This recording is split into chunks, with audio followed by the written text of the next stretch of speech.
What if your fantasies, your daydreams, even your strange obsessions, weren't distractions but messages? That's exactly what Carl Jung began to suspect in the years before his break with Freud. As he listened to his patients and recorded his own dreams and visions, he noticed something odd.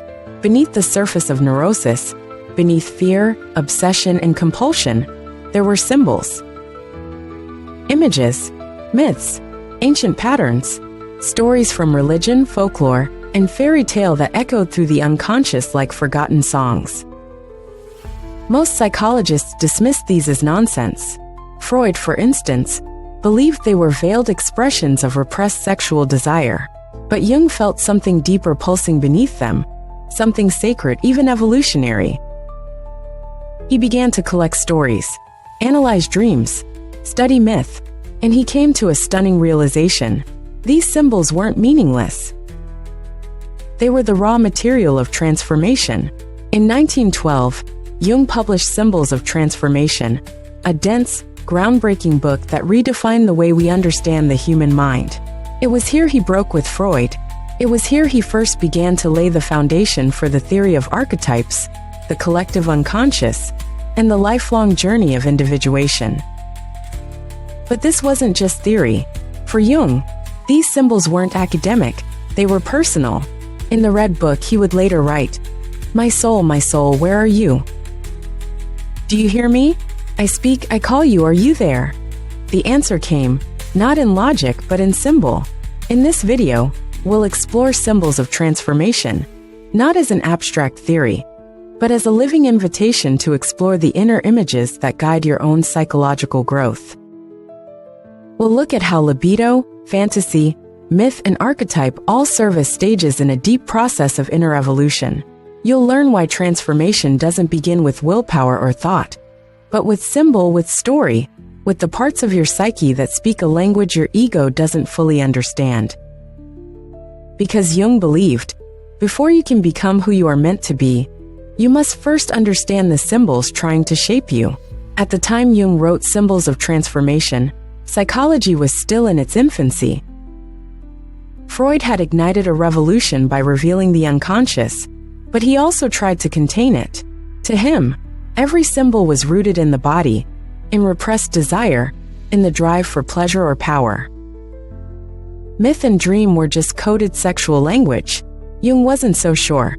As he studied the dreams and fantasies of his patients, and his own, he began to notice something that couldn't be explained through Freud's lens.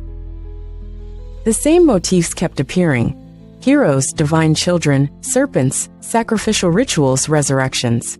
These weren't random. They weren't reducible to childhood trauma. They were myths, and they were alive. So Jung asked a bold question. What if the psyche doesn't just repeat the past? What if it points toward transformation? That question became the core of Symbols of Transformation, a book so radical that Freud considered it a betrayal. Jung began by examining a case study of a young woman who was experiencing obsessive thoughts and fantasies. Instead of pathologizing her inner world, Jung traced the symbolic structure of her fantasies and compared them with myths from around the world. The hero's journey, the descent into the underworld, the sacrifice of the self. He concluded that her fantasies weren't meaningless. They were psychic attempts at growth. Her unconscious was using story, symbol, and archetype to guide her toward transformation. This was a dramatic departure from Freud. Jung wasn't reducing the libido to sexual energy. Instead, he redefined it as psychic energy, a kind of inner life force that could take many forms: erotic, creative, spiritual, or mythological. In the early sections of the book, Jung explores how libido expresses itself through symbolic images.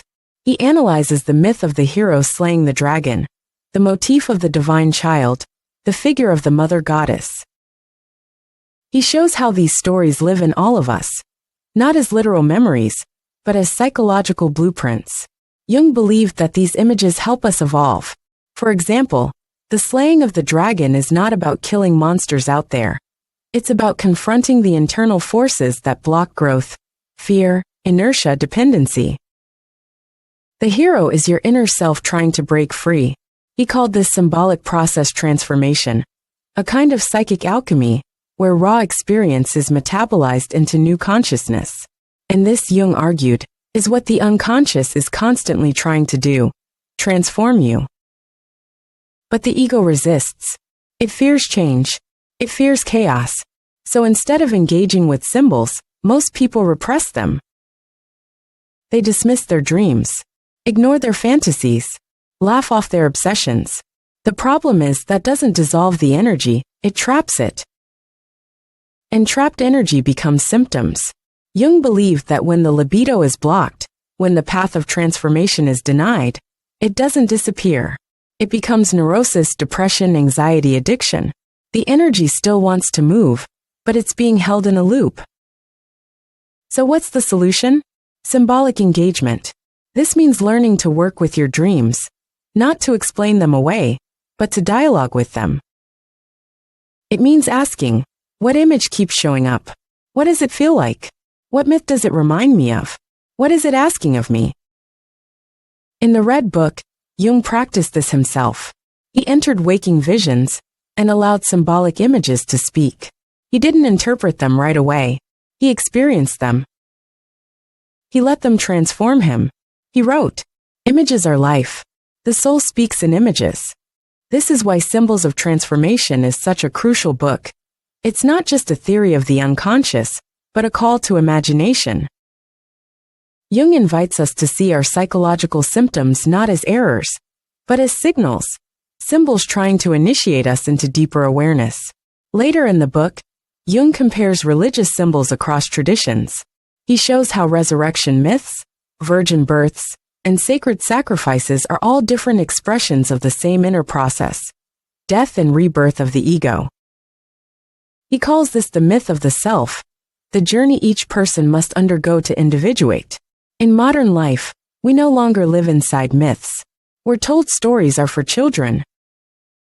But Jung saw that myth never leaves us, it simply moves inward. Our psyches still generate symbols, because our soul still seeks transformation. This is why Jung didn't believe in solving psychological problems by intellect alone. He believed in a deeper kind of work: symbolic work, dream work, active imagination, creative expression, even ritual. He saw that when a person engages their symbols with reverence and curiosity, something shifts. Energy is released. Insight arises. Healing begins, not because the symbol is solved, but because it is seen. To Jung, this was the soul's true language. Not analysis, but image. Not diagnosis, but myth. And the task of each human being, he believed, was to listen for the symbols and follow them. Carl Jung didn't write Symbols of Transformation to impress scholars. He wrote it because he was changing, because something in his soul was waking up, and it demanded a new language. That language was symbol. Through this book, Jung reframed the entire foundation of psychology. He taught us that the psyche doesn't just speak in logic or fact. It speaks in image, myth, and fantasy. And that those fantasies we dismiss, those dreams we ignore, may be the most important messages we ever receive.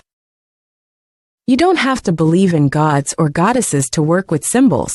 You only have to believe that there is more to you than you understand. That something deep within you is trying to evolve, and that it speaks in metaphor. That dream you keep having, that story you're obsessed with, that recurring fantasy you're afraid to say out loud, it may not be meaningless. It may be the unconscious inviting you to transform. Jung's genius was to show us that transformation doesn't begin with willpower. It begins when we listen, when we stop fighting the images and start walking with them. So here's the question: what symbols are showing up in your life? What stories keep circling you? And what might happen if, instead of pushing them away, you welcome them in? Because healing doesn't come from rejecting the strange parts of the mind. It comes from seeing them, feeling them, letting them speak. Jung once said, "The symbols of the self arise in the depths of the body, and they express its materiality as much as the mind's spirituality." So maybe your psyche is already trying to guide you, not with instructions, but with a symbol, not with certainty, but with a story. Are you willing to follow it? Because if you are, transformation has already begun.